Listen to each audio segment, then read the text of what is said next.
Let's figure this shit out. All for the thumbnail. I'm gonna take my shoes off. So I'll right here.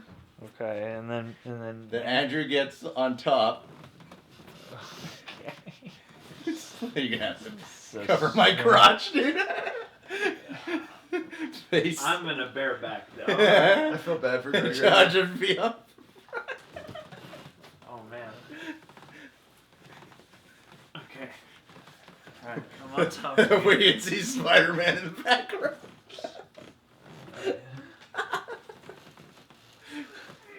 Sorry. I'm gonna have to really cheat Spider-Man laying down. Alright. Everyone look at the camera.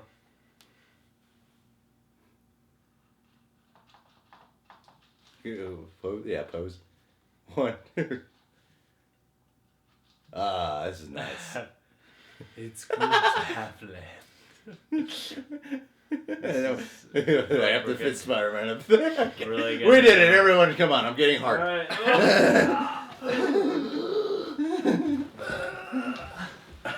We did it. We did it, everybody. With the things we do for art.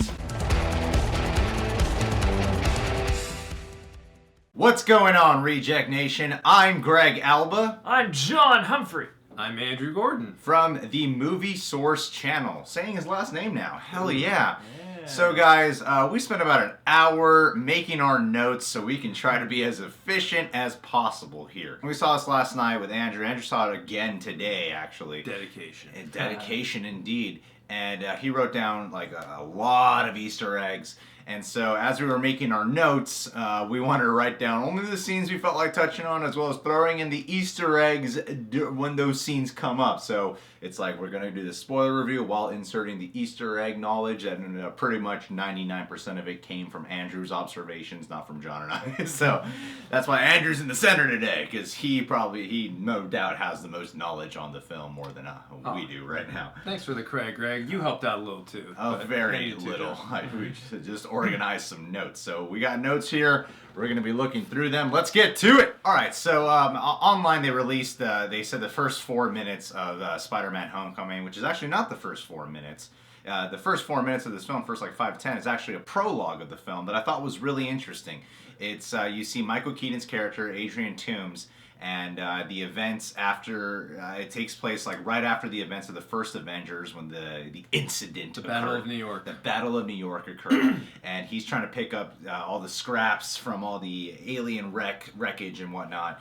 But then corporations, damn corporate America, Tony Stark says, nah, they gotta go. Stepping on the little guy. The little guy. And I thought this scene was really good because it sets up Adrian Toomes as just a normal guy who cares about his employees, cares about his family. You can see that he's a good person. He has good intentions, and he overall has a pretty good heart, who just gets dicked over like a lot of people in America.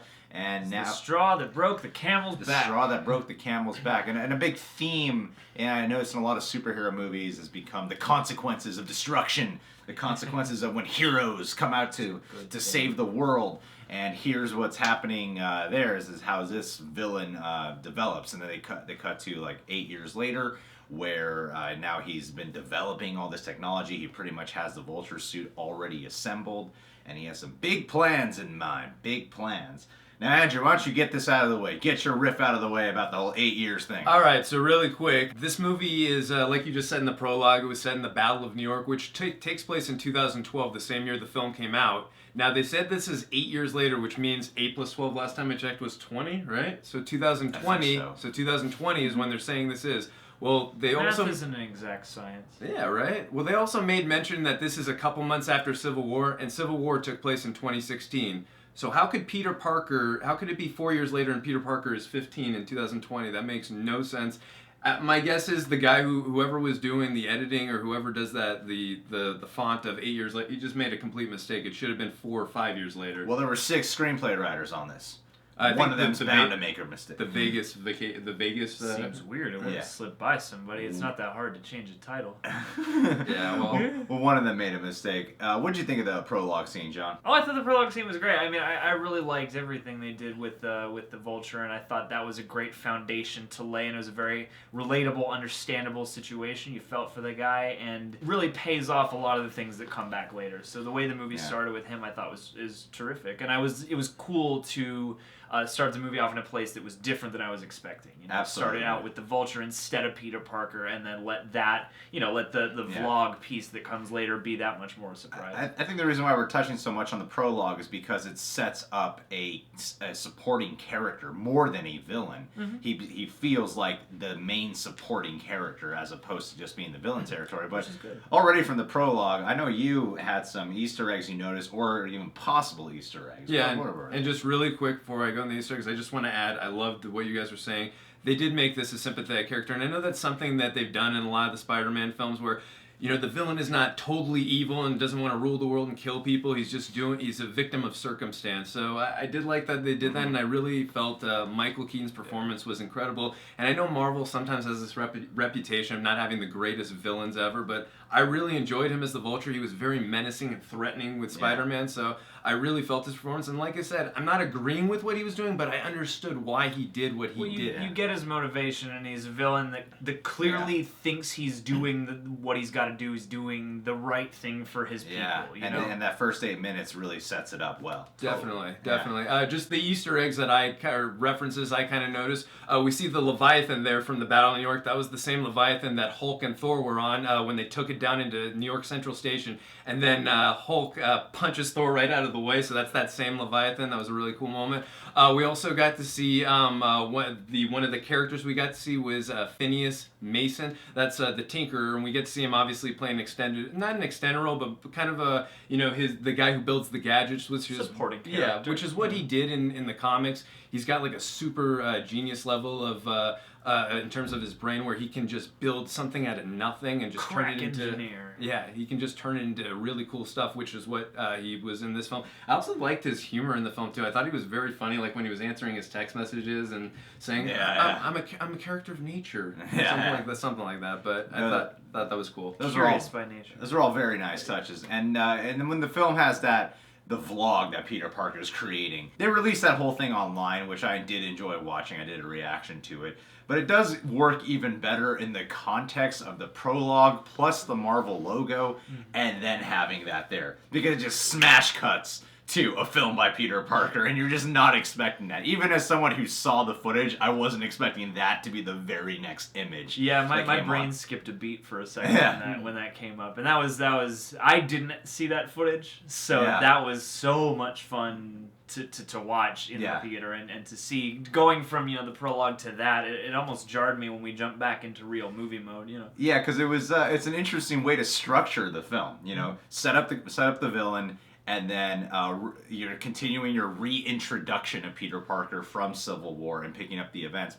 And from his perspective, which is really totally nice. Different. Yeah, exactly. It's the most high stakes moment in Civil War, but it's like he's having a great time. This is like a field trip for him. Yeah, it's a great transition from a directional point of view to put you in the point of view of Peter Parker, because when you last saw Peter Parker, it wasn't from his point of view at all. He's a fun surprise in that film, and here it's like, no, we're going to put you in the point of view, and the whole film is pretty much from his perspective. Also, too, what I like that they touched upon just in those moments, I thought Jon Favreau was so funny as Happy Hogan in some of those clips as well. He gets more depressed every time he returns. It's Jon Favreau's character. Yeah. But also, too, like you said, seeing it from Peter's perspective, I just like seeing that kid in him, like how excited he was when he got to Berlin, and then not realizing how much bigger the room really was, because he's not used to having his own room like that. And like, I have a whole room, I thought it was the closet. So, and then how excited he was when he gets that new suit, and that suit is so freaking awesome too, by the way. But again, like and then you get to see some of the cool stuff that we got to see in the airport scene from Captain America: Civil War. One little other continuity riff that I had, it wasn't a big one, but when Ant-Man turns into Giant Man, if you remember correctly in Captain America: Civil War, right when that happens, Spider-Man says, "Holy shit!" In this, he says, oh, this guy got really big, I gotta go. And then we don't really hear holy shit, so I don't know if that, I guess that was kind of a continuity error, because shouldn't we have heard holy shit? His camera's It doesn't have recording capabilities, right? Mic on that it's not phone, a shotgun road mic. I wonder if the Russos approved of that Peter Parker film. Probably not. But Tom Holland filmed that all himself. Nobody knew. Yeah. And you pointed out the continuity thing that you really appreciate about that. They showed that scene pretty much through like a lot of the trailers, and I think they even released the clip online of when Robert Downey Jr. is sitting in the limousine with Tom Holland in the back seat, and you pointed out the black eye, really, and that's a cool attention to detail that you pointed out, showing that it is picking up a little bit after Civil War, something that a lot of people might not even care about or really notice. But that's cool you notice that, because I love little attention to detail like that. That matters to fans, especially like yourself. It means they're paying attention to their own continuity, not 8 years later when it might be when it's really 2017. But yeah. And of course, we get the Michael Giacchino score. That's a riff on the '60s theme song, which is badass. I was doing cardio today at the gym, and I was playing that as I was doing it. I really love his rendition of that song.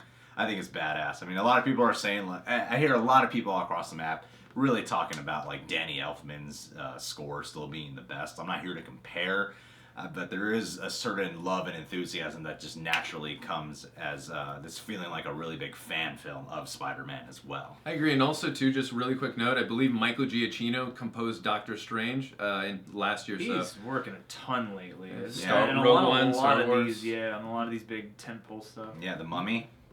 Did you do The Mummy? Oh, wow. Transformers. I think, wasn't it Steve Jablonsky? Mm-hmm. Paper Towns. That's maybe. That's a movie. It Comes at Night. It Follows. He didn't score that. Disaster piece. I Love You, Man. Up. He actually did do Up. He did. And The Incredibles. And The Incredibles. Passion of the Christ. Let's move on. Right now. Yeah, so, and then as the film keeps going, because, we don't want to cover every single scene here, but there's little Easter eggs that you were noticing as we're catching, because one thing this film does really neat, when it cuts to 2 months later, has all these nice little details and touches of the plot of Peter Parker just really wanting to go on another mission and want to become an official Avenger. I love the little touch of just him, I think he's riding the train, and he's like texting Happy, and then you see he's doing that teenager desperate thing where he sees just all these messages. He's Peter. Happy. It's Peter. Yeah, Peter, by the way. Parker. I'll relate to that. Yeah, just trying to, we can all relate to that. I've done that with many women and John plenty of times. And as they're going through, like, catching up with Peter's life of just being a high school boy, they have that moment that they show in the trailer where he is watching himself on YouTube. And you notice something. Yeah, there's a Easter egg. There's a couple Easter eggs in that scene. You notice that Bruce Banner, his picture is on the wall. Obviously, Bruce Banner is, of course, the Hulk, and he's an expert in gamma radiation. So I got to imagine in a school full of, a gifted school of science like that, Bruce Banner is an inspiration to probably that kind of generation. Sorry, go ahead.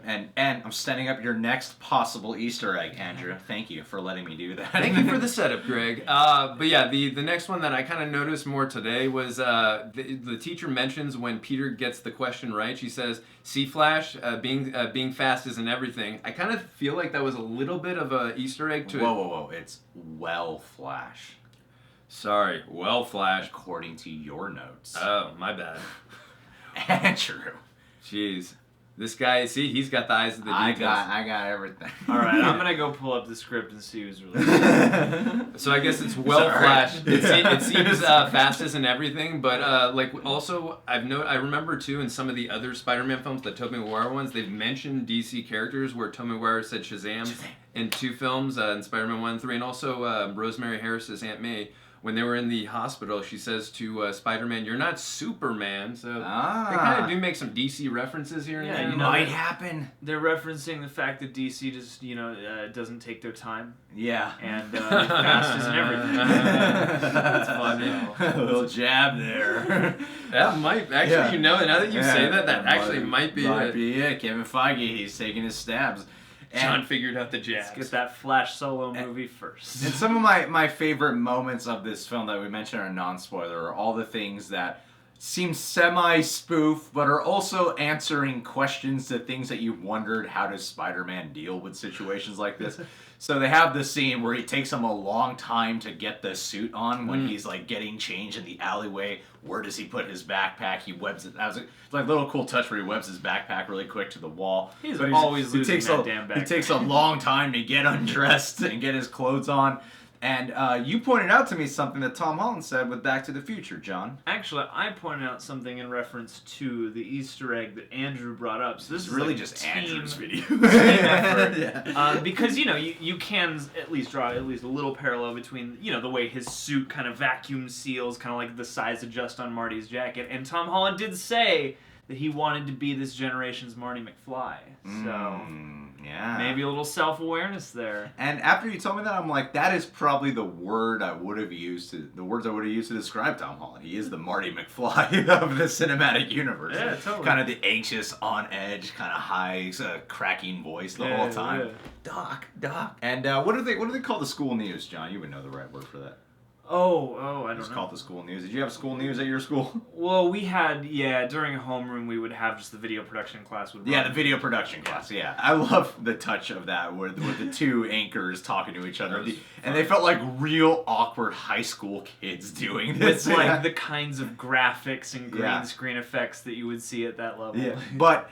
Andrew, another Easter egg he noticed there, and I heard some people in the crowd go, huh, when her name, the female anchor, was pointed out. Say it, Andrew. Right. Well, this is, of course, Betty Brant, who last time we saw her in a Spider-Man film was played, of course, by Elizabeth Banks, a.k.a. Rita Repulsa from Power Rangers.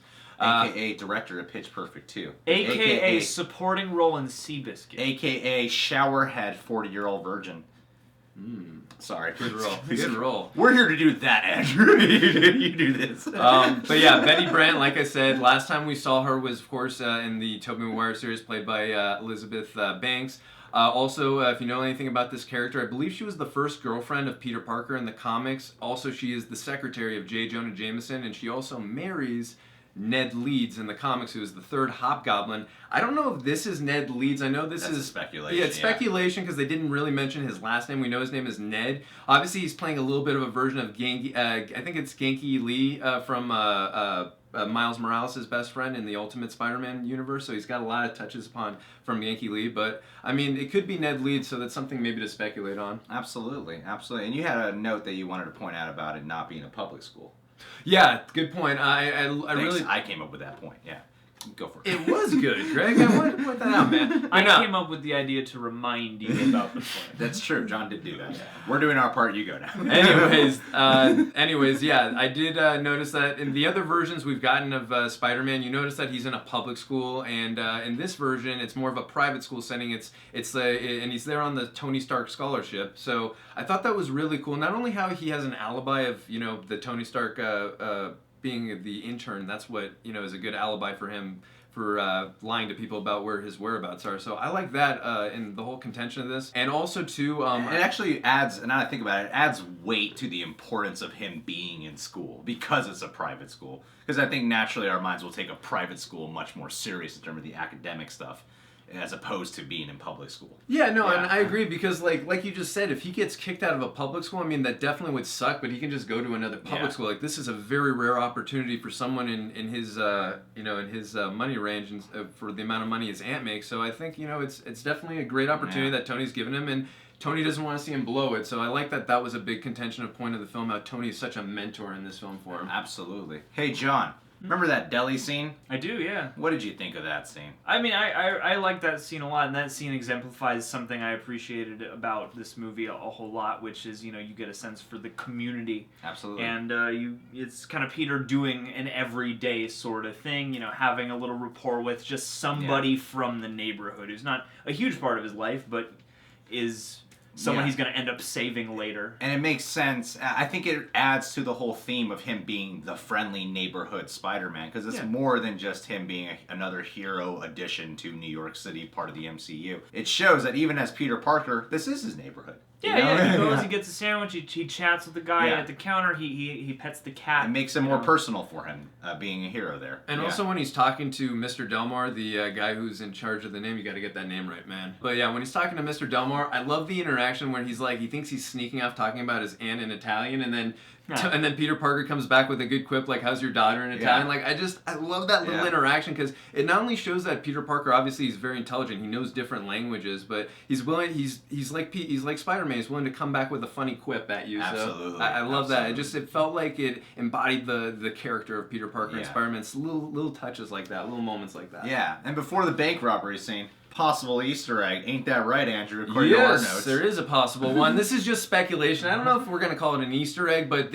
Happy Hogan does mention to Peter over the phone that they're going to upstate New York for the new Avengers facility, and that that Tony has sold Avengers Tower. Now, there's not obviously a lot of people in New York who can pay for something like Avengers Tower. That'd be quite an expensive commodity. So I was thinking possibly it could be Norman Osborn, who's obviously the Green Goblin and in charge of Oscorp. That'd be a cool way to introduce him in now that he's kind of bought the Avengers Tower. So it's maybe something to speculate on. That's true. That was a cool scene. I think this scene played out a lot better because in the way the trailer had it go down, where you see the bank robbery scene, it kind of just looks like a bank robbery scene, and Spider-Man saves the day. And then when you watch the movie, you're like, oh, it was actually one of the most important scenes of the whole plot.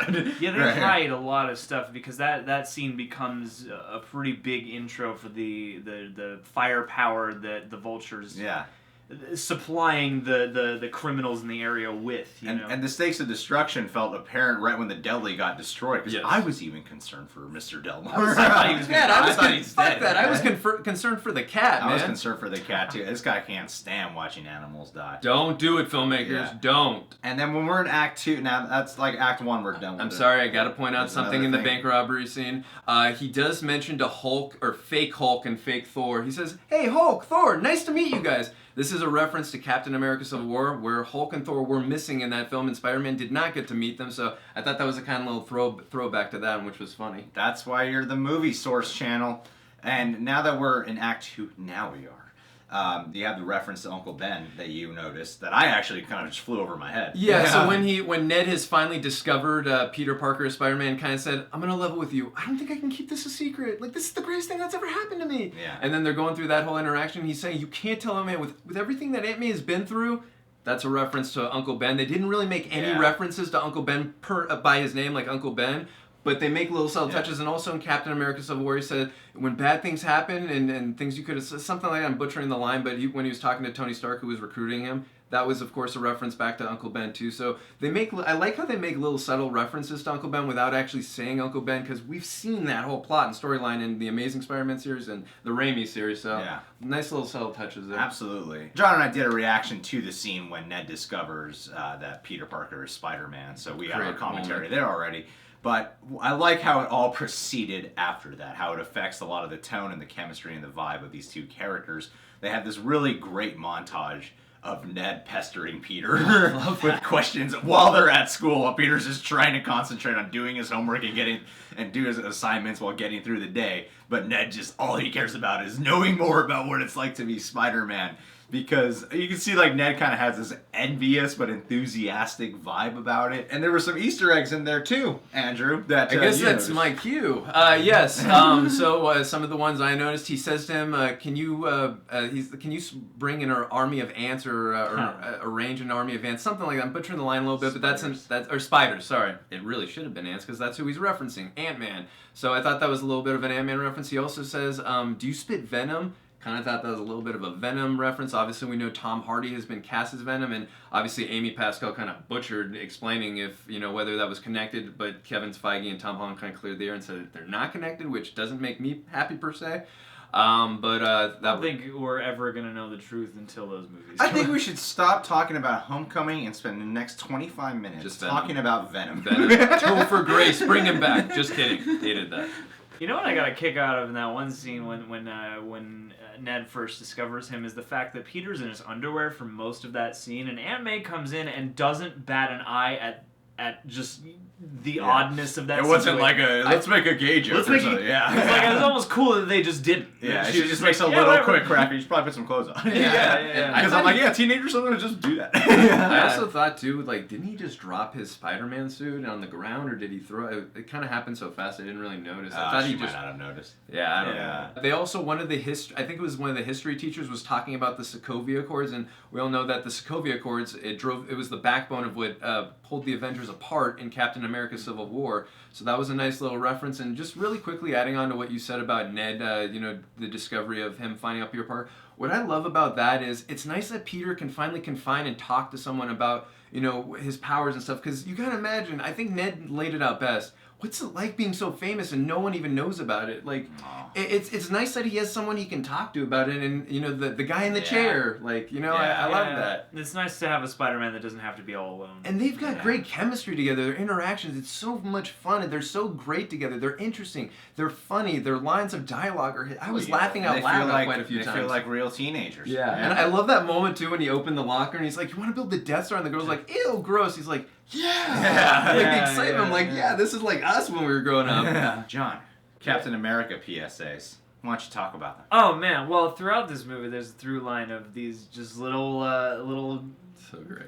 just jokes, man. Just for every situation, Captain America has apparently recorded a PSA. So they're like in gym class at one point, they're in detention at one point, and Captain America's just always professing, the truth, justice, and the American way to the kids. That's Superman, but you know what I mean. But it's hilarious, though. I thought his it was like one of those crossover moments where I was like, "That's really funny that you did that," and it seems fitting for what Captain America at least would have done before. I was wondering when they shot those PSA'S, though.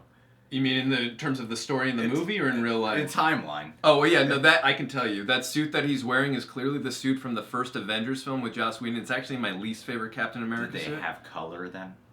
Television? In 2012, I believe they did. No. Oh, what? Wait a minute. Not the first Avenger. The first Avengers film. Captain... No. The first Avenger... Sorry, my bad. Yeah. That's funny. No, not Captain America, the first Avenger. Joss Whedon's The Avengers. That's that suit, because it's not that... The suit that you're referring to from the first Avenger, that goes into the museum after in Winter Soldier, so I'm not talking about that So you suit. think when they woke him up is when they did that? Yeah, no, that's right around the time... That is guaranteed. Kids need your help. Right around the time, right after the battle in New York, for sure, because up to the point where he got unfrozen, and then he battled. Obviously, we saw the battle in New York, so it's got to be right after that. And again, that's the suit he wore right before Winter Soldier, so it's for sure right around that timeline in 2012. Yeah. Well, he's got to do something when he's not fighting crime, because it's not like he's just fighting all the time. It's true.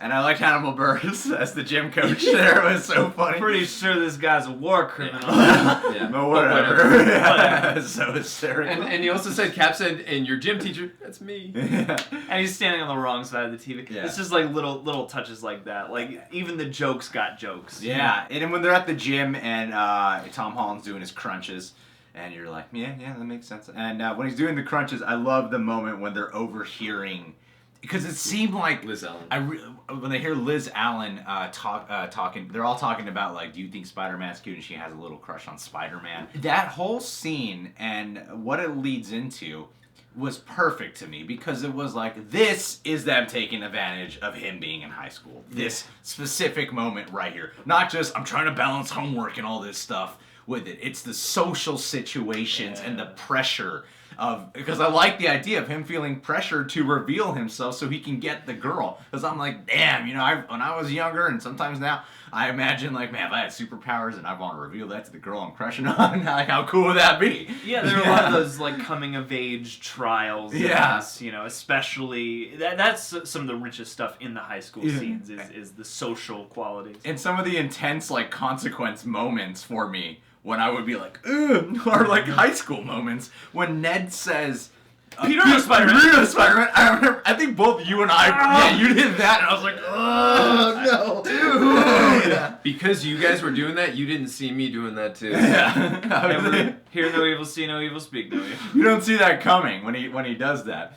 But I like how that scene ended. I mean, because, that's when you see a little bit, because you already see Flash bullying, what's the actor's name? Tony Revolori. Yeah, who's great on movie fights, great in Grand Budapest Hotel. Budapest. Grand Budapest. Also, I've heard too, Dope is really good too. Also, too, just adding, like, I liked some of the conversation. It felt like real teen conversations. Like, Betty Brant, when she's speaking to them, she's like, I would F Thor, I would marry Iron Man, and I would kill Hulk. Like, yeah, they got their F word in there, technically. Yeah, well, also Aunt May at the end, or Aunt Bay, as I like to call her at the end. Kind of like, what the? Yeah, there's two almost F words in this movie. Yeah. But that moment, I'm like, that makes sense why Ned would do that, and it wasn't a moment where you're like, Ned, you're an idiot. Now I hate this character. I didn't feel that way, especially because of the conversation wingman and for him. Yeah, because the conversation that proceeded after with him saying like how Peter should take advantage of this, you know, because I understood that, and there was a part of me I was like, maybe Peter should take advantage of this. He could totally. I'm like sitting in the audience knowing he's not going to, but there's a part of me that kind of just you want Peter to. You can understand the pressure of him being tempted to do that. And that's within the Spider-Man, mythos over time. There's that idea that, like, Peter knows Spider-Man. Yeah. So. And the party scene, too, like, those high school touches were great, because Peter doesn't want to go to the high school party. He has other things on his mind, but it registers to, like, Aunt May that, it's just social anxiety. He doesn't want to go out there, but and that was understandable. And I remember being young and going to parties, and even now when I go to parties I'm not that familiar with, I still kind of get this uncomfortable, dark social anxiety feeling. I feel like Ned a lot at parties. Yeah. Standing there with my hat. And when they go in there, and even his awkward interaction with Liz, I find great. Everyone's quoting Flash Thompson. When I say penis, you say Parker. Penis, Parker. What do you guys think of? We didn't talk about it at all in our non-spoiler. What do you guys think? What's your overall opinion of Flash in this movie? I thought he did a good job. I liked Tony Revolori. I thought everything about that character was good. It just there wasn't a ton of like really standout moments for him. He's just the high school bully. I like them to do a little bit more. I mean, I appreciate one thing I appreciate about what they did, the difference with him. I know we're not going in like scene order now, but one thing I appreciate about the difference with him is that they made him a nerd. He wasn't just some jock bully. Like, he's a totally different flip than everything we've seen before. I feel like they learned from 21 Jump Street without calling direct attention to that. Because 21 Jump Street raises a good point. Is like, cool kids are different now. Yeah. And it's you like can do intellectual shit and still be cool. The trolls on the internet are nerds. Yeah. Times have changed. And not only that, not only did they make him a nerd, but in this, he's actually jealous of Peter Parker because Peter's got his spot on the Decathalon team. Peter's the smartest one. Yeah. And also, like, in the Raimi ones, like, even though Flash is not at all a big role in that series with Joe Manganiello, we know Peter is jealous of him because he's Mary Jane's boyfriend and he's got the car, he's got the girl. So I like how they changed it up in this, making him more jealous of Peter. And like any chance he gets to be a douche at him, he's just gonna do it just because he's so jealous of him. And it builds up his douchery to the point where when we see what happens at the end with the Audi, it's like, hey, that was a good little revenge moment right there. Like, you deserve that. Like, so I thought the character, like, he pulled off playing a douche really well. And also I liked the different, like, the variation, like we said, that they went for this version where he's a nerd and he's jealous of Peter. Absolutely. But picking it up from the party sequence, where I love the moment where Peter actually is rocking the Spidey suit and is debating should I enter the party, And I was thinking maybe he's gonna do it. I was actually contemplating, like, hey, will he actually do that? And you pointed out in our non-spoiler, John, how it's classic Spider-Man, how pretty much every action scene is him having to leave something, which messes with his personal life, because he keeps having to leave something. It dampens his personal life image. And it proceeds into that sequence where you first meet Aaron Davis. That we don't really need to touch on that sequence. I just think that's a really beautiful thing about this movie overall, is because that always enhances the tension. But you brought that up earlier about Aunt May, like, kind of identifying with him, and I think that's an interesting touch that they made it like that's a real kind of person in high school, you're always bailing out on stuff. What's going on with you? You're really withdrawn. You're really, you're really moody. What's happening with you? And that could be normal stuff, or you could be Spider-Man. There was a lot more depth in that relationship. Not that Rosemary Harris's and Tobey Maguire's wasn't, because there was a lot of inspirational speeches throughout the three films and that series. Every May is different, and they all get younger. Yeah. But next Aunt May is going to be 27 years old. Yeah. What's wrong with that? And I mean, I guess one thing I could point out about that first scene with Aaron Davis is you had Shocker 1, Jackson Bryce, and who's that actor's name? That would be Logan Marshall Green. Logan Marshall from Green. multiple things. In fact, this is an Easter egg just for me. But both shockers in this movie are in that movie Devil, the elevator movie, and they're both in the elevator together. Bokeem Woodbine and Logan Marshall. I'm proud to say I did not come up with that Easter egg. There That you is go. all John. Underrated movie. Check it out. Yeah, that scene's good because I think that enhances what makes Michael Keaton's Adrian Toomes so smart. Because they're out in the park and they're showing off weapons, and I like the way Donald Glover did that scene. Where he's like, I'm not trying to send someone back through time. That's funny. I wonder if he wrote some of those lines. or maybe it sounds like probably, Donald 'cause Glover that's- lines. Yeah, he definitely improvised some of those. And he played the guy like he's like on drugs too. He's really mellow. He looked faded the whole His time. eyes are always half open. I just wanted something simple. Nothing to show the guy back in time. Because when that occurs later, when Adrian Toomes is like mad about them doing that in public, Right, that right. enhances more on the Vulture's character. Because it was kind of like, when that did happen, my analytical mind did go off a little bit going, why are they just doing this in public? They like, look how big this is going. Everyone's going to be able to see this. So I like that attention to detail there. But yeah, nothing doesn't have an effect. And yeah, even that goes to sell later when Adrian Toomes is like, you know what? Get to Jackson Bryce. He's like, you know what? Get out. I don't need you anymore. Right. We see that moment, and it's good because we're like, yeah. It seems like your judgment is not great. yeah. Well, yeah, and also too, I just like that it points out that he's got like a little bit of a code. It's all about family and doing what's right. And if you jeopardize this organization or this family, you're gone and you're out. So It's I like also how about pragmatism too, because Yeah. it is true. It's like, do you want to call attention to us with this? Like, our whole operation is clandestine. What's your problem, man? Exactly. Like, But going back to that, it leads into this chase sequence that while it was happening, I was thinking, this reminds me of, I was like, I feel like this is an 80s tribute to something. Yeah. When Spider-Man is going through the neighborhoods, which is fantastic, and he's like, he's destroying people's backyards and rooftops and sheds and stuff. And the way it was being shot, right away, Andrew said, it's Ferris Bueller. 2 seconds later, they show, a Ferris Bueller scene, and it's like making a direct homage to Ferris Bueller, and it's letting the audience know that, which I thought was fantastic. Yeah, and it also just lets you know how much the tone is inspired by the John Hughes 80s coming of age film. So I like that's a nice little touch there too. And also when he's like he goes to swing, because I remember when I watched the 90s cartoon, they would even talk about it in some commercials, like, what is Spider-Man swinging on? And then they have the moment where like, what does he do when there's nothing for him to web on? He has to just run. He has to Tom Cruise that shit. Yeah.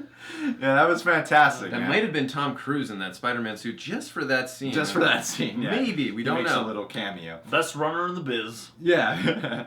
So as the film keeps going, they eventually figure out, as Spidey puts a tracker on them, and figures out that they're going to Maryland, right? Yes. Yeah, they're going to Maryland, Correct. and the best way for them to get there, because Spider-Man can't fly, he doesn't have access to money, but he is part of the Decathalon team that's trying to go to Washington. So they make the trip to go to the Washington Decathalon. And I love how jealous, again, we're talking about Flash, how jealous he gets when Peter tries to come back to him. He's like, you think you can just come back and you'll be welcomed right away? And then the teacher goes, welcome back, Mr. Parker. Yeah, just immediately everyone's like, yeah, come on, Peter. I'm not familiar with Martin Starr's work. Now, before we go to the Easter egg, I'm not familiar with Martin Starr's work other than Silicon Valley. Knocked up. And Gold foil. Oh, that's right. He's yeah. He's the Freaks guy with the and beard. Geeks. Yeah. and he's he's growing the beard out. Yeah. Freaks and I give Geeks. up. He's in You all win. sorts of stuff. Jason is the I master. totally. Well, you know what? It was really nice because he usually has this very specific. Oh, sorry. In fact, one of his co-stars on Freaks and Geeks is a co-writer on this movie and has the story credit. John Francis Daley. Yeah. Okay. Yeah, I mean, I'm used to him just being super dry delivery, and he's subtle here for sure. But it was so nice to see a different side of him, because I've seen him in Silicon Valley so much to the point where I thought maybe he just behaves this way. And In a lot of his roles, he does have that very deadpan thing. Because even if you go back and watch those old episodes of Freaks and Geeks, he has a very odd characterization. Yeah. But yeah, here it's nice to see him just play kind of just an affable guy. Yeah, he's a believable teacher. Yeah. Too. Yeah. And I thought he was great. But the Easter egg that you have on.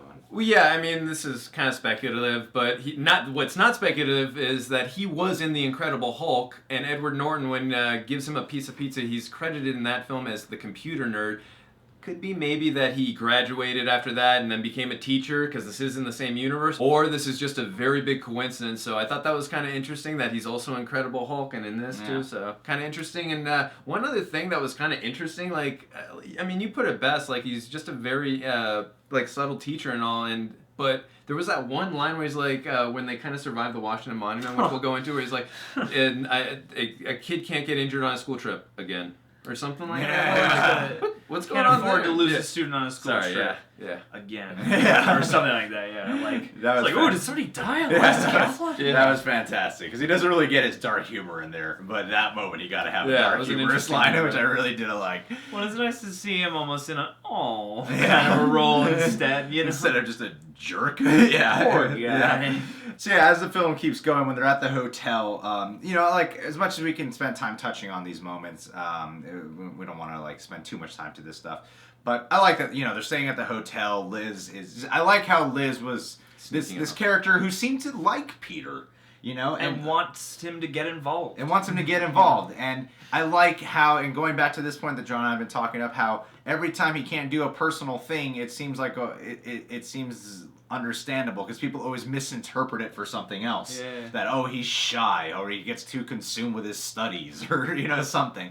What's up with you, man? Yeah, because, you know, they're inviting him to the pool, and that makes the kids even more real when they're doing that, and then he's awkwardly spying on her when she's, you know, in her bikini, which is great. We've all done that, especially Andrew. He does it all the time. And, you know, it's relatable, right? It's relatable. Girls do it to guys, too. Let's not spend too much time talking about Porkies! But they have, references to the 80s movies. So, they have Porkies. So, he disables... that was hilarious. Yeah, they have this scene where they're disabling the suit. John, when we were making the notes, you brought up a really good point for why you really like that.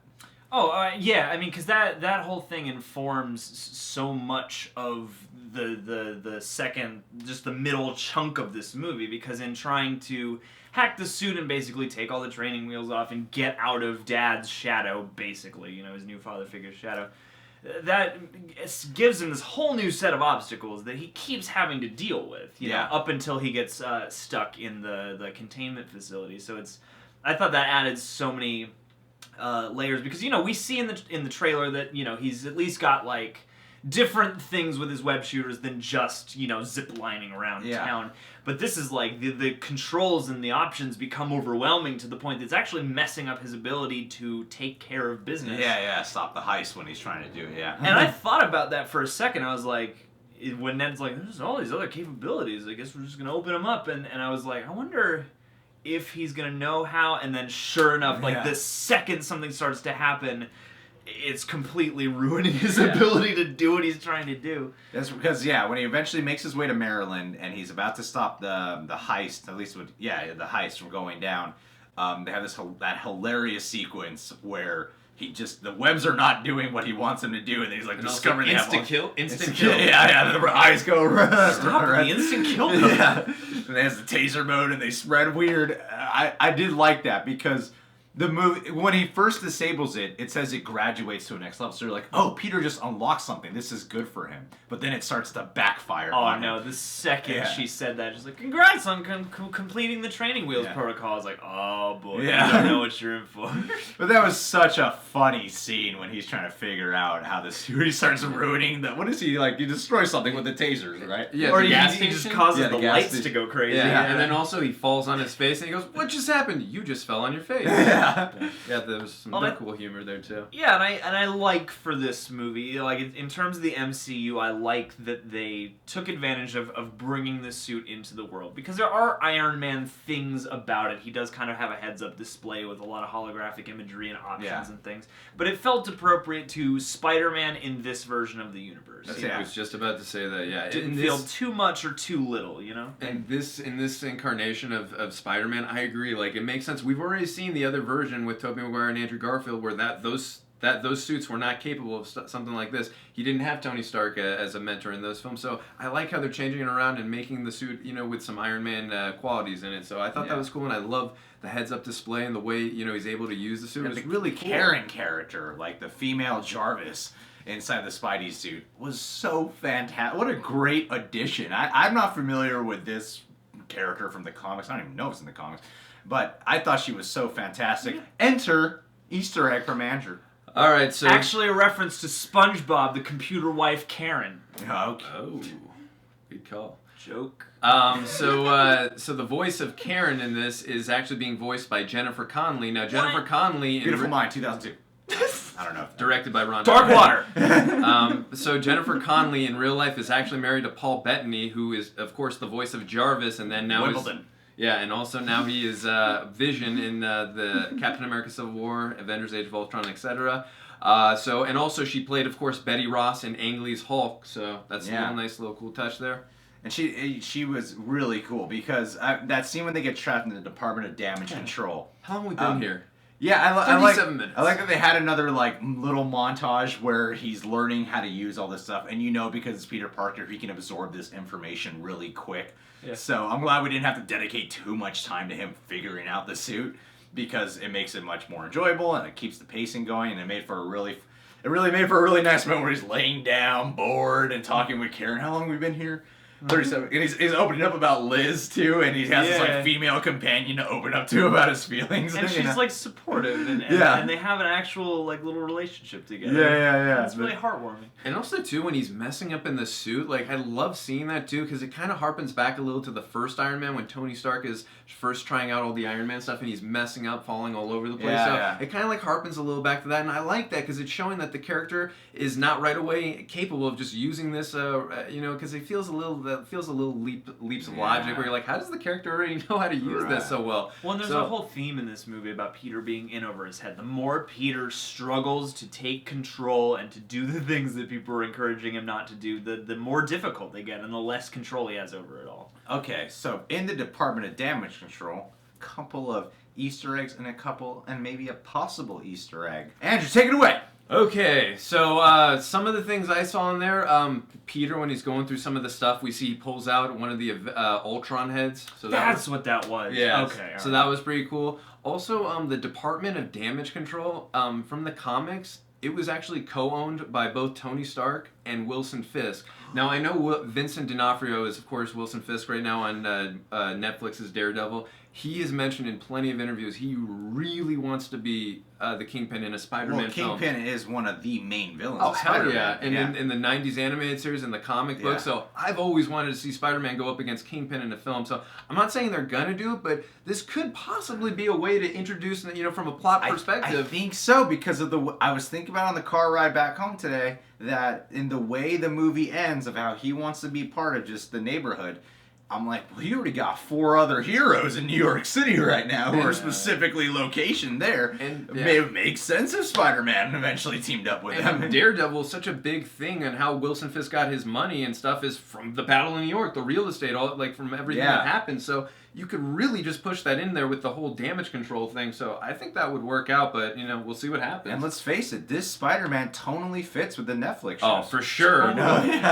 Dude, they almost got 2 F words in, okay? Almost. Well, in the scene where Peter smashes that one guy's head for 5 straight minutes. With the escalator door? Yeah, totally. Just wow, man. Flash. With the web. You didn't need to. Hey, you know Flash what? is a douche, but you don't need to do that. Alright, I see what you guys are doing, but my best example would be, look what they did with Hugh Jackman's Wolverine. They turned him from PG-13 Wolverine into rated R Wolverine in Logan. Like, they can do it. It's Old Man Pete. Old Man Parker. Yeah, I'm saying in terms of making Wilson Fisk PG-13 Wilson Fisk, you can do it, and I'd love to see Vincent D'Onofrio as Wilson Fisk in a Spider-Man film. Like, that'd be freaking awesome to see him and Spider-Man just going at it. Absolutely. Yeah, dude. Spider-Man teams up with Danny Rand, it'll be great. Yeah. I'm Danny Rand. When he gets that Rand. Anyway, as the film keeps going, the intensity. I mean, even though I predicted this because of the fact that there was a clip about him going to the Decathalon, that something's gonna happen, he's not gonna be able to make the Decathalon, these guys are gonna get trapped in the other, it's like assume that if it's part of Peter's life, crime will intervene. Yeah. And I thought that was really cool because it has that classic superhero touch, and especially Peter Parker touch of they're mad at him for not being able to attend a Decathalon. he's going to get in trouble for this, yet because he didn't attend, he was able to save their lives, and they can never know that, you know? And it's it's that conflict of, I just want them to know, you know? I didn't even think about that. That's a great point, because obviously, again, if he doesn't go on that truck, he doesn't find out that it's really a bomb. Yeah. So no, that's It a wouldn't great happen. And that was an intense scene, and I like that, because what we pointed out in our non-spoiler review is that this is about him learning how to be Spider-Man. And when we're so used to from these prior installments of him zipping around and jumping off high buildings going and through stuff. the city. Yeah, and like climbing the Chrysler Building in New York and all these things. And then when he's up on the Washington Monument, he's scared. And I remember that the way that was shot, I got chills in my feet. Dude, like I felt that feeling in my feet as if I'm like looking really high down off a building. I'm scared of heights, and that was freaking me out. And I know he can just and you swing know on he's the gonna be building. fine. Yeah. I was freaked out too, for sure. And they remind you ain't got your parachute. Yeah. Because that was the other thing too, is that was the first thing I thought when he fell into the water. I was like, good thing he dropped him in a lake, because I don't think Peter would survive a fall from that height. And then they clarify that. And that Washington Monument scene was cool. I mean, when he goes in there, saves them. I love the web shooter thing where it swings off the wall. But my favorite moment of that, when he does save them, and he saves Liz. My favorite moment is when when he breaks her back. And it's just yeah, she does. Is when he's looking at her and Karen goes, "This is your moment, Peter. Kiss her." And he's in the upside down kiss position with Mary Jane Spider-Man 1, and also with Gwen Stacy in Spider-Man 3. Yeah, lay one on me, you know. So it's kind of in that position. So it was kind of like kiss. This is the Spider-Man kiss position, you know. That was so hysterical. And also we got to see him using the wings too, which was really cool. Him gliding. That was the first time we got to see that on film. That was really interesting. Really comes in handy. I mean, and then he returns to DC. I think we're finally past the midpoint of this movie. So he's back in the DCEU now. Yeah, so he returns to DC. He returns to New York. He meets up with Aaron Davis, and they have the interrogation mode voice. I'm not a woman, I'm a man! He's going for the Christian Bale, but failed, right? I really feel like Donald Glover wrote some of this. Even if he doesn't have writing credit, I'm like, this seems like his writing. Feels like some but he's like, I heard you earlier, man. You don't sound like that. and he says later, you got to get better at this, by the way. And there might be another joke. You know how we have these jokes about he's like making they might be making some jokes at the DC universe, and you know, like a Batman's keeps changing his voice so much, and then Spider-Man has that, because I love that Aaron Davis notices this right away. He's like, "It's not what you sound like. I'm not scared. I'm not intimidated." You could be right, but also too, Iron Man, he can change in his suit. Right. He can change the voice, like in the first Iron Man when he threw the terrace. He said, "He's all yours," and it didn't sound like Robert Downey Jr. It had that voice in it, so maybe because it's an Iron Man suit, it's got that touch on it or something. So. And that was a really cool scene. Before we go to the Easter egg knowledge that you have of it, I really like the way that plays out, where the reason why Aaron Davis decides to give information to him, because even the scene prior established that Aaron Davis is like, I'm not into this crazy like technology terrorist blowing up stuff crap. Even that small character gets something of an arc. Yeah, it makes sense why he would give information to Spider-Man. But why Spider-Man leaves him there, he's like, "Hey, you deserve that. You're a criminal. You deserve it." I got ice cream in here, man. and he harpened to the line where, you know, you said, he harpened to the line too where he said, like, you saved me from being shot by them, and like you said, if you're gonna shoot at anyone, shoot at me. So like it showed him like, oh, this guy is willing to help out even a bad guy, or a guy who doesn't want to die. Yeah. So I mean, like, he had somewhat of a found respect for him, and two, I love seeing the enthusiasm and excitement from Peter when he's like, yeah, I got it. And he's like, dude, I haven't told you the location. Like, oh yeah, go ahead. So, just like, that's why he's a teenager. Like, there's a lot, like, he's got a lot of growing and things to figure out. And also, I liked Aaron Davis's line, Don Glover's line, where he says, you got to get better at this. Like, there's a lot of things he's got to get better, because he's not the Spider-Man we know yet. He's getting there. So okay, people keep recognizing he's got grit, and also letting him know you got to work on this stuff. And I do like throughout most of the film, I mean, there are some moments where we see someone go,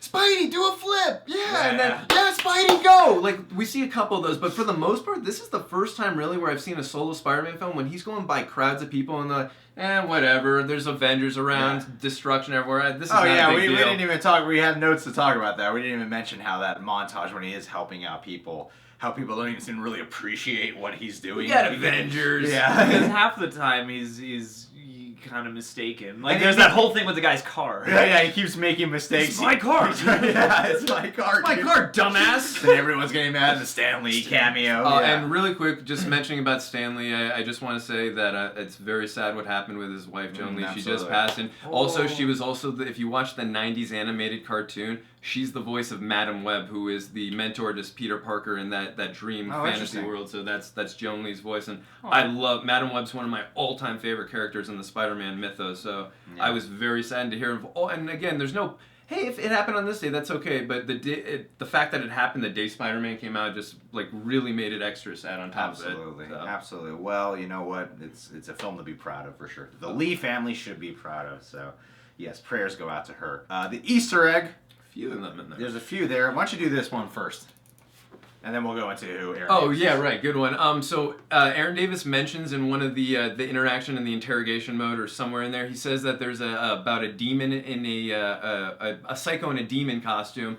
That's kind of a reference to Daredevil, who, even though they don't really make too many references, it is in the same universe. Also, Aaron Davis, if you know anything about this character, he is one of the versions in the Ultimate Marvel Universe. He's the Prowler. The version we saw in the 90s animated version was Hobie Brown, but this one, Aaron Davis, is actually you hear him talk about a nephew in the film. That's Miles Morales. They're clearly planting the seed for Miles Morales. I'd say in 3, 4, 5 films to take over when Peter Parker eventually dies, or maybe they'll go a different route, say he doesn't want to be Spider-Man anymore. Yeah. They're going to do it Eddie Murphy style, where Donald Glover plays both his uncle and Miles Morales, and they're just doing a green screens and stuff. It's going to be great. Yeah, but I do like how they're kind of playing the seats for Miles Morales right there. The nephew mentioned, we'll talk about the end credits when they make another Miles Morales thing. Also, too, we see that when Peter's getting the facial recognition to find out it's Aaron Davis, it says on the thing aliases the Prowler. It also says aliases Brian Pacelli. This is a reference to the author and artist of the Prowler, which was Brian Michael Bendis and also Sarah Pacelli.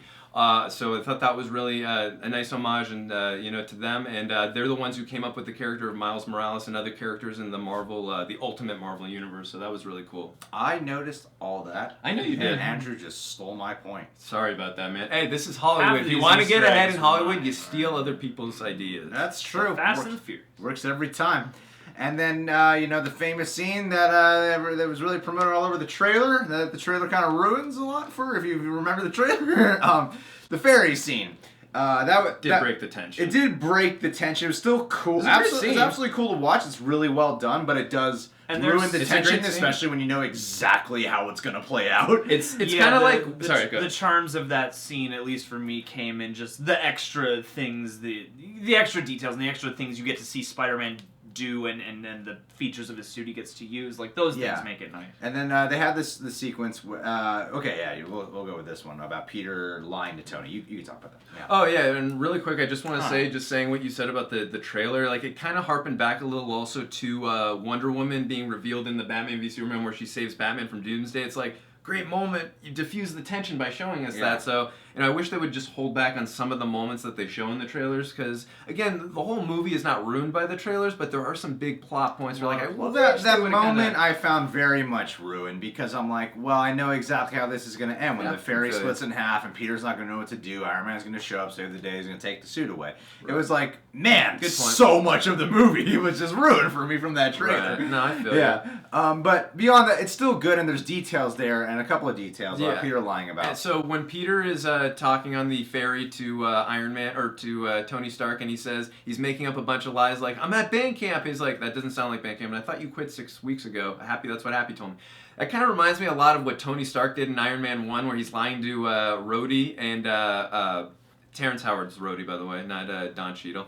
But he's kind of lying to him and saying, I am jogging out in the woods, so I'm driving with the roof down. So he's making up lies. He's kind of picking up some Tony Stark traits where he's like, he's kind of lying and making up stuff. So I like that. It kind of references back a little bit to Tony Stark. So has it more apparent too why Tony would be like a father figure. Yeah, definitely. Yeah. And why Tony's starting to sound like his own father, because Peter reminds him of him. Yeah, and Tony wants him to be better than him. Yeah. So, and also too, we get our first glimpse ever on the live-action version of Spider-Man, we get to see Mac Gargan, a.k.a. the Scorpion, and also he's got a scorpion tattoo on his neck, so really cool to see him. We'll talk about what happens with him in the mid-credit scene a little later on. That dude from Breaking Bad and Better Call Saul is one of Tuco's boys. And I have a note here, F.B.I. shows up on the ferry. I think, John, you said that you like the touch for a specific reason? Yeah, I appreciated that because that to me reminded me of Civil War. Because the thing that made the ferry scene still work a bit for me was actually was like the FBI was actually preparing to crack down on the Vulture's operation and bust this up.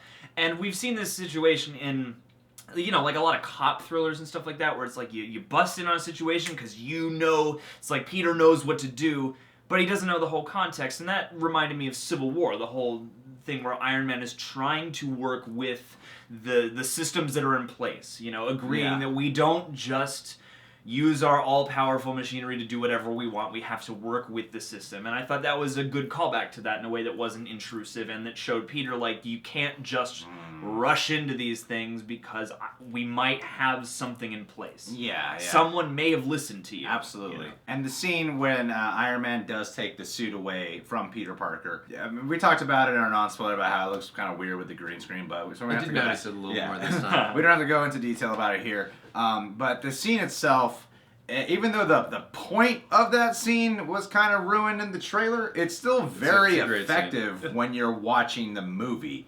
Because it's like the point of that scene's ruined from the trailer, but it's effective when you're watching it. And I thought you made some pretty good points. Well, I like it, like you guys have said earlier. I love seeing Tony Stark in a mentor role. It's cool to see him a different, version of himself in this because we're not used to seeing Tony in that perspective in these films. So I thought that was great because, like you said, he sees a lot of Peter Parker in him, and he wants him to be better than him. Yeah. And going behind his back and doing these things. I love seeing the concern on Robert Downey's face. Like I said, it feels like a younger version of himself. And I love the line that he points out to him. He says, "If anybody had died, that's on you, and if you died, that's on me." It just is a great line of how much he cares about this kid. He doesn't want anything bad to happen about him. He's got enough. Age of Ultron was all Tony Stark's fault because of what happened with Scarlet Witch, where she gave him a nightmare version, which I'm assuming is a foreshadowing for what happens in Infinity War. But that being said, fear has controlled a lot of Robert Downey's or Tony Stark's decisions. And he doesn't want to have to worry about this kid. He wants him to be better so he doesn't have to worry about him. So I thought it was a good moment, not only for Tom Holland, because it's the low point for him, where he's in his most vulnerable stage. He's in the darkest, deepest place for this character. And I liked it from Tony Stark's perspective because you understand why he's taking the suit away. He doesn't want anything bad to happen to this kid. So I thought it was a great moment, even if it was ruined a little from the trailers. And that's one of a couple of those father figure moments where those guys tell him, you don't know how all of this works, because there's one later with Michael Keaton too. All his lost moment, he loses the suit because the whole point of him doing all this was because he wanted to be an Avenger, and now he's being told he cannot even have that opportunity. It's permanent. It won't happen. He's not an intern anymore. He's not an intern, and then you enter the dark night of the soul. What were you gonna say? I just love that look on his face with Aunt May where he's lost, and she's like, "Where have you been? I've been worried." He's like, lost the internship, and you see the genuine sadness on that. That was my favorite scene with Aunt May because a lot of the movie, especially after Civil War, it's like, yeah, we get it. She's young, hot, fun Aunt May, and here we get that scene where it's like she's really freaking concerned. Like she's been in a panic and worry, and I like that line of I'm not trying to ruin your life, that really understanding. And because Tony says that line to him, if you're nothing without the suit, then you shouldn't have it. And his whole goal with having the suit and doing all this was also he could become a part of the Avengers. But in this Dark Night of the Soul journey, he starts to get his personal life back on track with the nice little touches of he's getting himself taking school seriously again. He builds a Death Star with Ned, and then he asks Liz to homecoming. It kind of, I'm so sorry, I'll let you go, but I just everything you just described, which is correct, it kind of reminds me a little of Spider-Man 2 with Tobey Maguire, where after he deciding loses everything, he's not Spider-Man anymore. He's given up the suit, and obviously, being in love with Mary Jane and holding it in is what has caused him to lose his powers. But just getting his life back on track. He's able to go to school now. He's able to answer Dr. Kirk Connors' questions in that series. So it kind of like a little bit just everything you described, like that really reminded me a little of that. Just him getting back on track again from a personal perspective, with not having to worry about the responsibility of being Spider-Man, because he's 15 years old. Right. Well, there's such a push-pull with his life, with his personal life as Peter Parker, where like every time an opportunity arises, you really want him to take them, and he never gets to. And so, having a sequence like that where he does just get back to life, I thought they played that off in a really nice way in this movie, Yeah, absolutely. And, he gets... I do like that Liz agrees to go to the dance with him, and then we don't need to talk anymore about the rest of the film because nothing really interesting happens. Yeah, nothing else Subscribe to The Real Rejects. The movie ends right there. That's probably the biggest part everyone's been wanting us to talk about. Yeah. Okay, when we get to the finale, I like the touches of, especially you were talking about earlier with Aunt May helping him learn how to do a Windsor knot with his tie. Good interactions. Those little interactions were really nice, and single mom action. And I was thinking, like, okay, here's what's gonna happen, especially because the trailers have the scene where they show he's running through the hall taking off his homecoming suit. I'm like, okay, he's gonna go to homecoming with Liz. It's gonna be going well. And they even have a scene in the trailer where Liz goes in to kiss Tom Holland, which is not in notice that. the movie. I noticed that. I remember that. A couple shots there. There's actually quite a good amount of shots. And also, too, Iron Man and Spider-Man, when they go off together at the end of the first trailer. Yeah, there's a few. I think you can do a whole video on all the shots that were not in the movie. And so I thought... 3-hour extended edition! So I thought, like, Liz was going to kiss him, and then something was going to happen, he was going to have to bail on homecoming. Played out totally different with a really great plot twist that I thoroughly enjoyed and made the whole thing much more suspenseful. When he's nervous as hell, but as he's optimistic and hopeful that he's going to have a great time with Liz at homecoming. Door opens. And I like the crowd's reaction too, where everyone's like, yeah. It's Adrian Toomes, and at first you're like, what's happening? And does he know? Did he break in? Is he gonna torture them? Yeah. You're wondering what's going on. You find out, it's Liz's dad the whole time.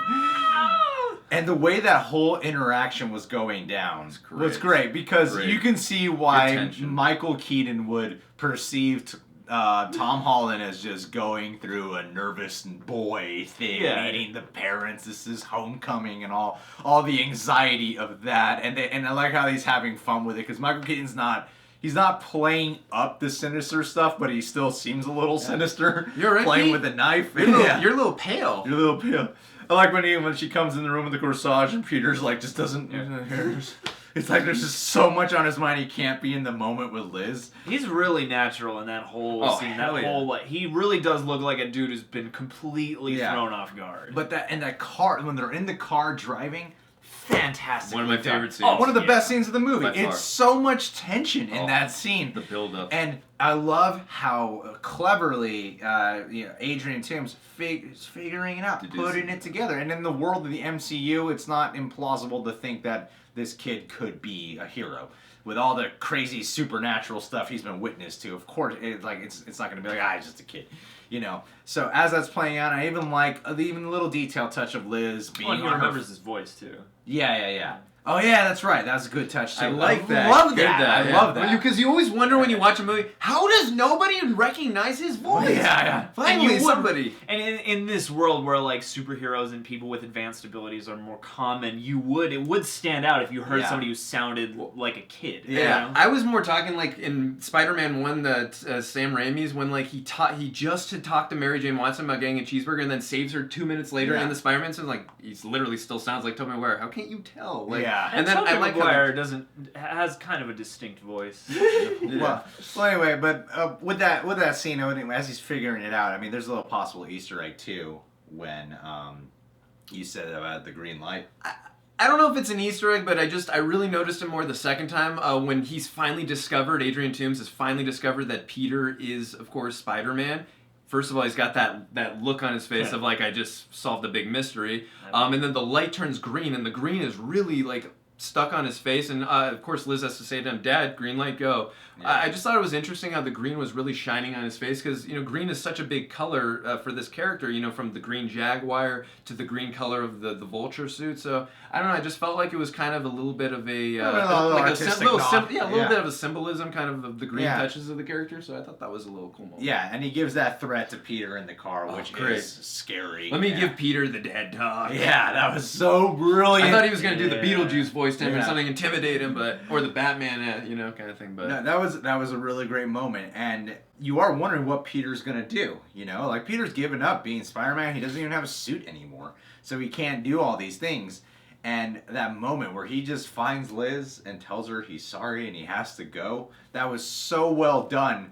And it's like I felt both feelings of the hero's sacrifice, so I felt proud for him, and I felt really bummed out for him at the same time, because now he's a sacrifice. Because this isn't about that moment. Isn't about taking down the Vulture to prove to Tony that he can be an Avenger. It's about doing the right thing. It's just about doing the right thing, even if it hurts. And it always takes a sacrifice from his. But that's who life. Peter Parker is. He does the right He just has to do the right thing, yeah. And just adding more to what you said about that whole car, one of my favorite scenes ever, in the film, and the tension in that scene, the build-up, I love it. I also do love their interaction when it's just them in the car only, and he's talking about, "You did save my daughter, and I appreciate that." Like, he's got a code to him. He's got a reasoning for why he's not just going to kill him. Because, when I saw it with my dad before the conversation started, my dad's like, "Why isn't he killing him?" And then we hear him like, he's like, okay, that makes more sense. Like, so this character is not just that kind of villain. Yeah, he's not a villain. Like he's got a principle and a code to him, and there's a reason why he's doing what he's doing. Everything is for his family. He's trying to provide a good life for his family. And like we said in the beginning, he kind of got victimized by the whole Tony taking damage control over and not even giving him a cent worth of it when he invested so much. So it's all about family for him. Michael Keaton's Vulture is a great example of the distinction between a villain and an antagonist. Yeah. He's the antagonist, but he's not just a villainous Correct. guy. No, I agree. He's very three-dimensional. And the second Peter leaves Homecoming, first off, like the little touch of when he lifts up the locker and the suit's his old-ass suit is, Where did that magic locker block come from? He's also, I love how he also has to always look around to make sure no one's there, and every time, of course, there's no one there, but that's always fun. And the second he leaves, Shocker number 2, he just hits him. Herman Schultz. Starts, and it's neat because, it's like it is more dangerous now that he doesn't have his super Spider-Man suit. He just has his clothes, his disguise. And that fight was good. And I really do appreciate that Ned got to have that moment. He got his guy in the chair. Yeah, when he shoots him, and then he goes, and then he's like, "Good shot!" Yeah, great shot. I agree with you. It was a great moment. I'm glad it was in the film, but just in terms of like leaps of logic, it didn't make a ton of sense that Vulture had literally just figured out that Peter was Spider-Man on the way to that homecoming dance. So I'm guessing it's like about 5 to 10 minutes from when he figured out to when they get to the dance. And Peter it's not like they were at the dance for 20, 30, 40 minutes, and Peter bolted the second he got there. And then Herman Schultz is just waiting for him. And I know New York is a very small town. It's not very big or anything. And he could probably get there in less than 2 minutes. I get it. It's a movie. But I just felt like, how is he there so fast? Whoa, that was quick. Again, it's a great scene. It's a good moment for Ned. Just leaps of logic. I just didn't understand how he was there so fast. Well, he might also. I kind of think that with this character, Adrian Toomes, he kind of always has his main guys near him in some way. Even if he's headed out of town on a job, right so away. they're probably like, it's like they probably said, "I have to go drop my daughter off. You got to be near me." All these things. So, I guess I could see that. Okay. Yeah, I'm just defending the movie. It has no flaws. That's what I'm trying to tell you, Andrew. 8 years later, just say 8 years later. 8 years later. And then they have the moment where Peter does he jack the car first, or does he jumps on the car? Okay, and then so before he meets up with Adrian Toomes.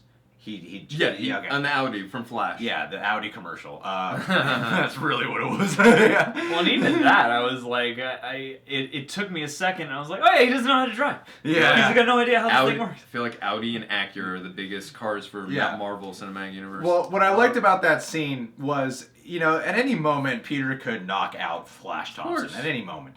And Spider-Man 1 and in The Amazing Spider-Man Part 1, they have a scene where Peter does get his revenge, where he does indulge. Yeah, he does indulge in fighting back at this guy, whether it's humiliating him or physically hurting him.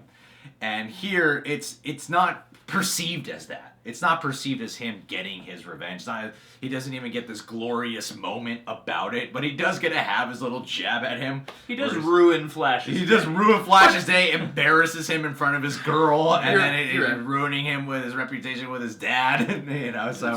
So he does get to have a humiliating moment there, which I thought was really fun. I'm sure Flash has an out because, Spider-Man took the car. Yeah, Spider-Man. Also, too, his dad is pretty rich, so fixing up that car is not going to be the end of the world. But I agree, it was a good revenge moment without it feeling like an actual revenge moment for Peter towards Flash. So I liked it, too. I even like the scene when Peter shows up and confronts Adrian Toomes, and Adrian is giving his spiel about the big people on top, they don't care about us, and the way they showed moments of that in the trailer, I thought it made me think Vulture's just gonna be this villain who's chewing up the scenery, as a two-dimensional villain. Here's the speech, and here's what's wrong with the society. But it's strange because in that moment, even though he sells it off as just it's a distraction moment, he's also giving an explanation to why he does it. And when he's saying it, I'm like, yeah.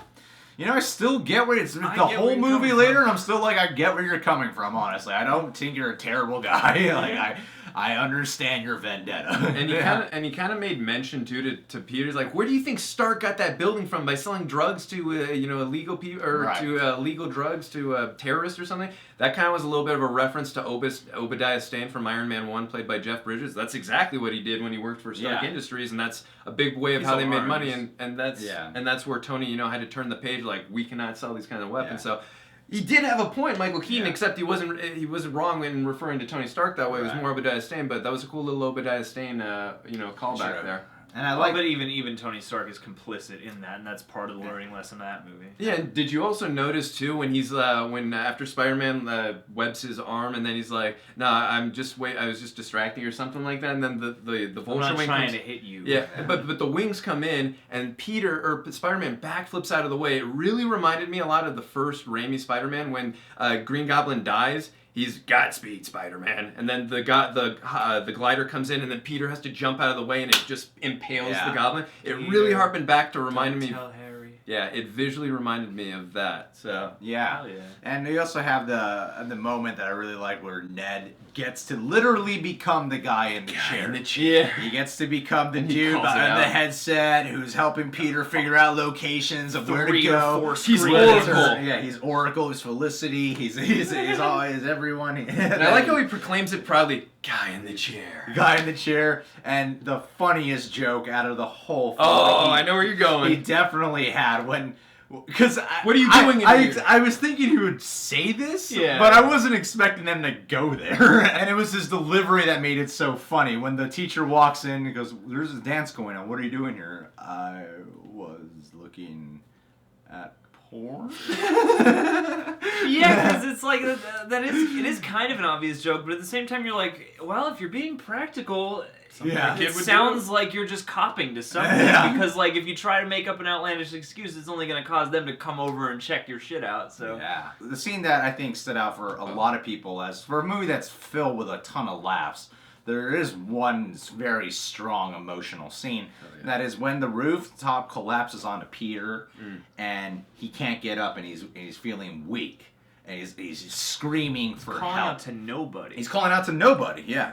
He has no one at that moment. Completely helpless. And I heard, because it did bother me for a second when he sees his reflection, and then they do the whole voiceover or the callback from narration of Tony Stark. But I heard that they did that because of it's a specific line from the comic book or something. You believe you're right. I don't remember, but I believe you're right. The whole moment of him lifting up the when he's looking at and he hears Tony. Yeah, it's from the comics. Yeah, you're right. But that scene when he is struggling to get up and he's finding the motivation in himself. This is all going to the whole point of what Tony Stark wanted him to do. It's to be like, if you're nothing without the suit, then you don't deserve it. This is him becoming that thing that Tony wants him to be. Because he's not even just saying, "Come on, Peter." He's like, "Come on, Spider-Man. Come on." I like how he calls himself Spider-Man there. Showing that he's more than this.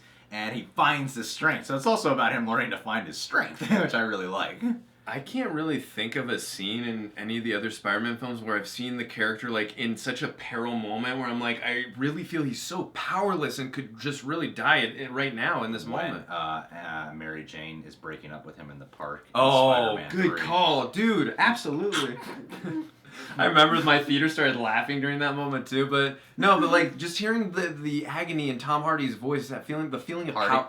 Tom Hardy. It's Venom. Hey, it's Venom. You know, Tom Holland. Tom Hardy. Hey, by the way, little fun thing. Tom Hardy played Bane, right? Bane gets injected with Venom. Now Tom Hardy is playing Venom. Whoa, interesting. Glad we threw that in there.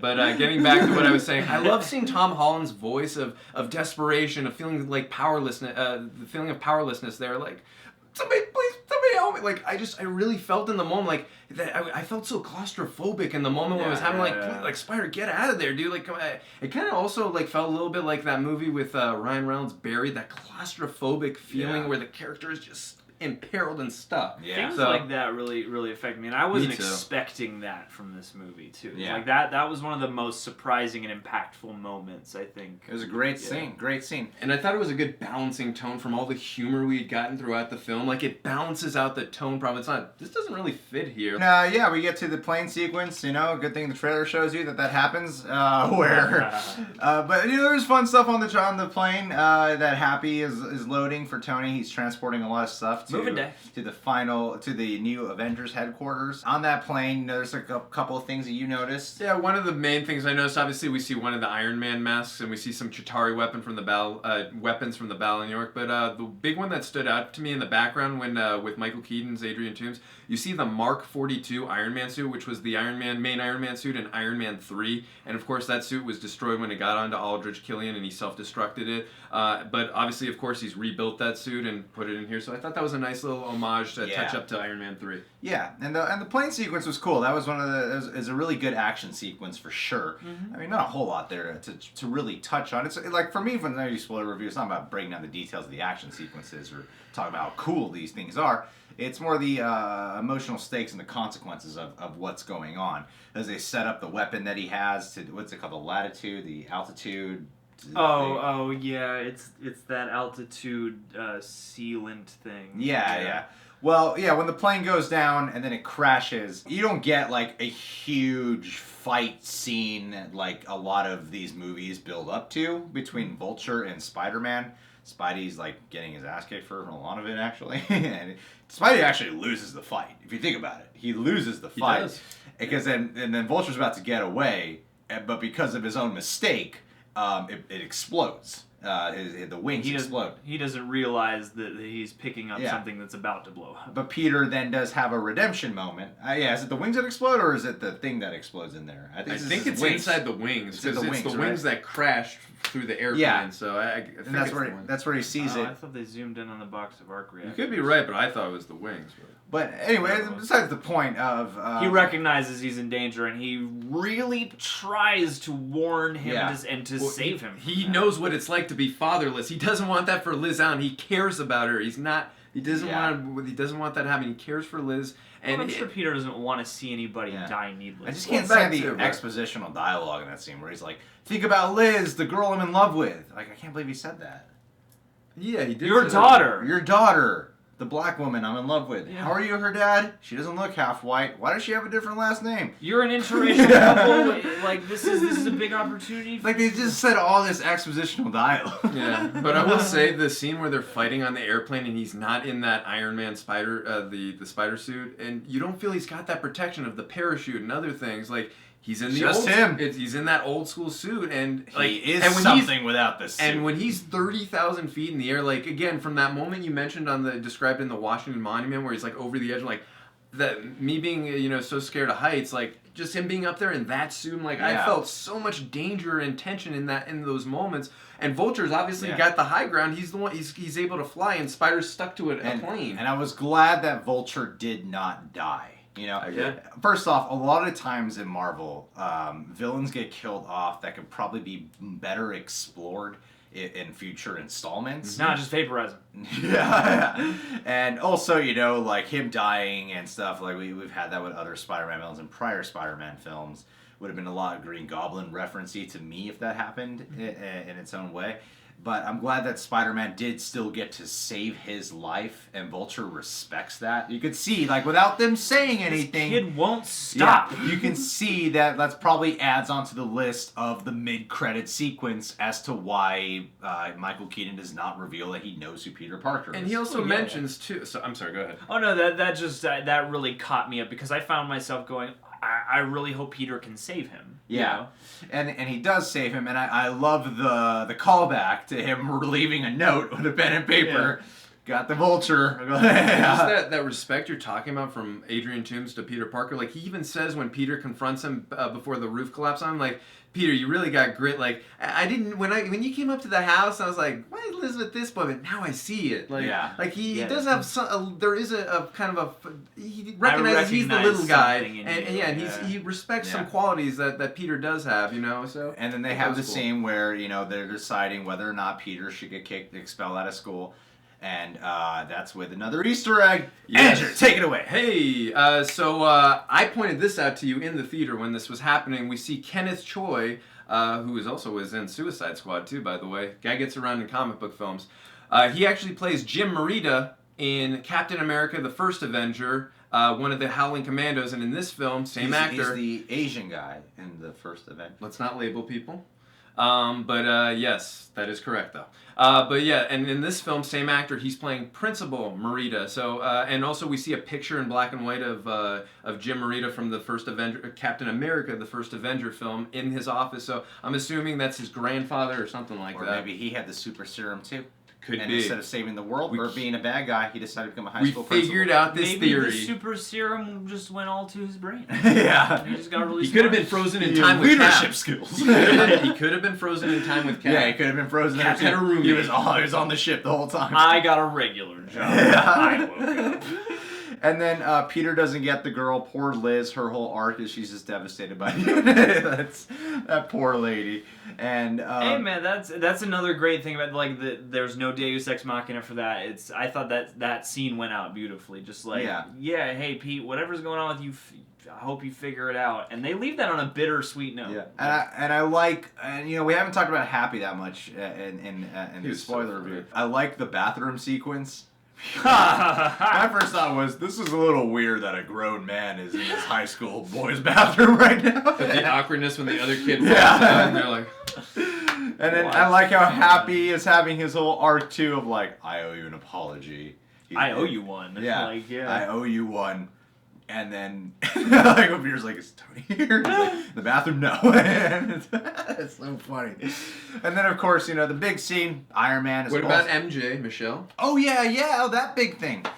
Michelle says her name is MJ, which has some people in an uproar because they're like, this isn't the Mary Jane Watson, this is totally different, da-da-da-da-da, but then you were saying something separate. Well, yeah, I mean, her character's name is Michelle Jones. Obviously, I guess they're calling it... Jessica Jones' sister! We solved it. They're all connected, guys. No, like, her name is Michelle Jones in this, and obviously they're making reference that she's this version of MJ in this version of the character of Spider-Man, but her name's not Mary Jane Watson, so I think you put it best, it's just a little confused. Like, again, I get that they're making her... But is it more like, how Joseph Gordon-Levitt says in The Dark Knight Rises his real name's Robin, but he's not really a Robin? You know what I mean? I think it's kind of... Is it kind of just doing like, we have an MJ, but it's not really the Mary Jane? I think it kind of feels more like that, because if they're not calling her Mary Jane Watson, like, I love Zendaya in this film. Like, if they want to make her Mary Jane Watson, fine, I guess, but call her Mary Jane Watson if that's who she is. Well, the thing about the Robin thing, there was something about that where it's like the tone was different. I was like, okay, I get it. Like, this is your guy on the force who you kind of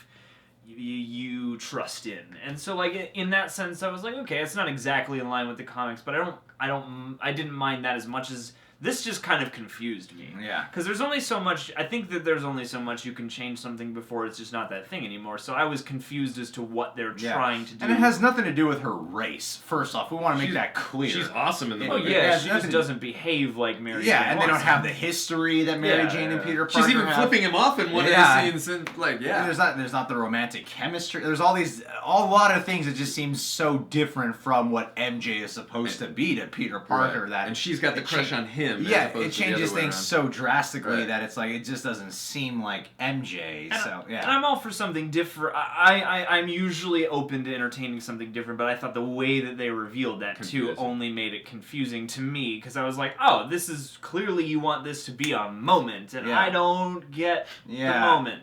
Yeah. Quite.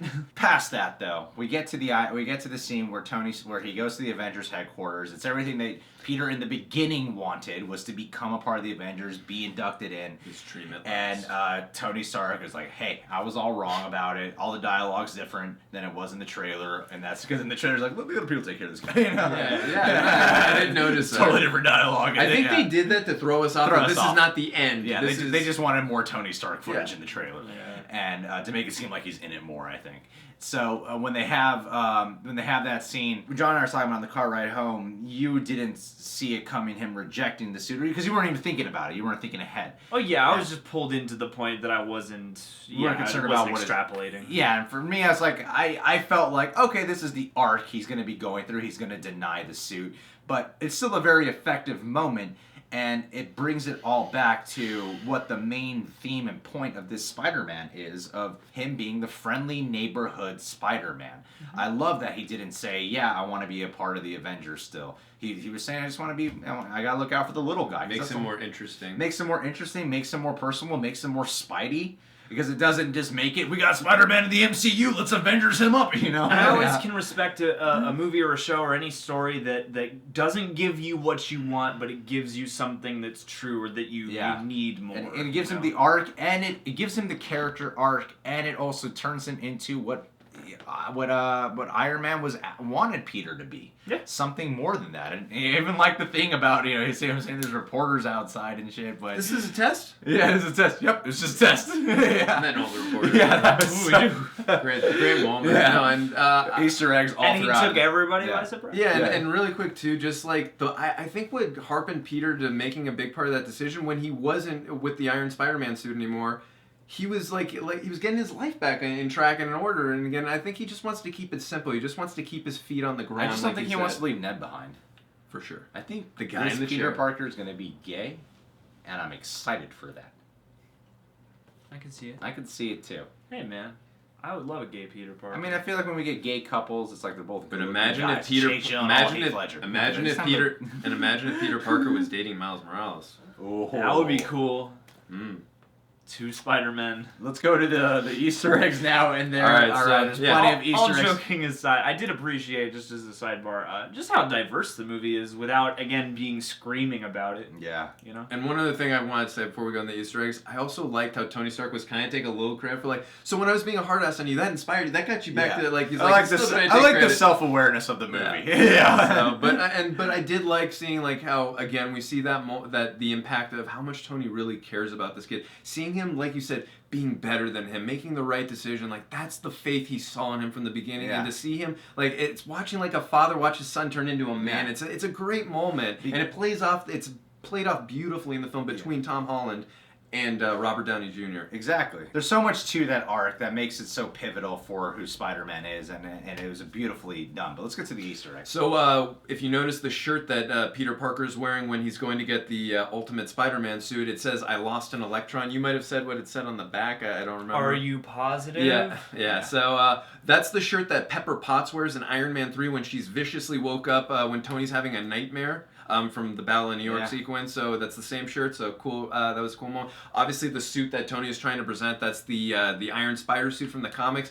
I gotta believe, even though he turned it down in this film, that suit's badass. By the way, it's gonna be an Infinity War. It's gonna be an Infinity War. When he's fighting Thanos, he's gonna need some kind of a protectional suit, and that suit looks like it's going to be protection. I wish they would do that kind of with all the suit, like the Black Panther with Captain America. Make the suit like given an Iron Man touch. I think that'd be cool to see on all the characters. But apparently, Pepper and Tony worked everything out. We didn't need another movie to have them hash things out. Well, they off screen, like we heard in Civil War, that they broke up. They're back together in this, but what the cool off screen their whole journey. There's a couple little Easter eggs when Happy takes out the engagement ring. Two things to notice there. One, he says, "I've had this in my pocket since 2008." That's the year Jon Favreau directed Iron Man 1, which launched off the Marvel Cinematic Universe. Also, if you notice when he pulls the ring out, you see a shot of Pepper Potts clearly in frame with the ring in Happy Hogan's hand. They actually get married in the comics, so I felt that was a little bit of a nod to them getting married in the comics, even though I don't know if that's going to happen in this version, because it looks like Tony and Pepper are possibly going to get married, but of course they could always break up off screen before Avengers Infinity War, so we don't know. And then they get married off screen, and we don't know. They're going to break up during Infinity War. And then, spoiler reviews don't stop with Marvel after the movie's done. No. You got credit stuff to talk about. Dude, admit it, we left the theater right when the credits rolled. Right, there's not going to be anything. Yeah. And nobody was shouting at us to stay, too. Everyone just walked out. Everyone just walked out. Thank you, Wonder Woman. You made people think never to stay after for a post-credit scene. So, the credit sequence, you noticed something.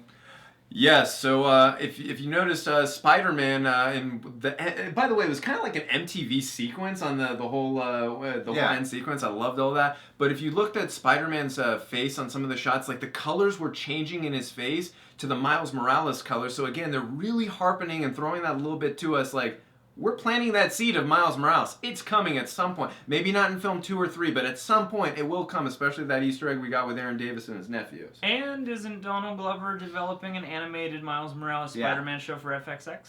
Yeah. I can't wait to see that. That sounds awesome. Especially you know about that? Especially with the dialogue we got from all the shit you know and you don't know about that happening. I rely on you guys. You guys got to know something, right? Yeah, we got to know something. Yeah. So, and then the mid-credits scene, they have Adrian does not reveal it's a Scorpion, that he knows who Spidey is. Why?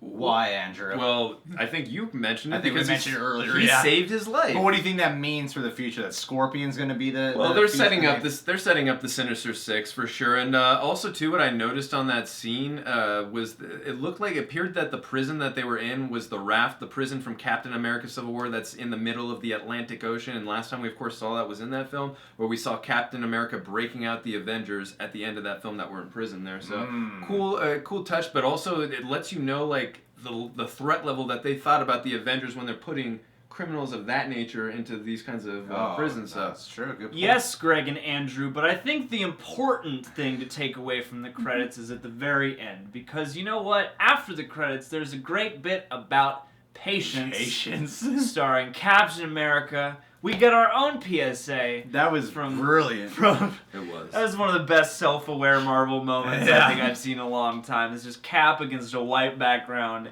talking to us about how we waited around for something. I think you guys are wrong. I think that was a foreshadowing for Avengers Infinity War. They were setting up a scene and getting us ready for that. That's really what I think. They're setting up that Infinity War. We're being patient for it, and it's not going to be worth anyone's time by the time you watch it. Yeah. It's going to be a waste of money. And also what I thought was kind of interesting, in Captain America Civil War, the post-credit scene is of Peter Parker with Ant-Man. You see him doing the Spider-Man flashlight up, and then Ant-Man's kind of questioning him about where he got the mark, and he's like, from this guy Steve from Brooklyn.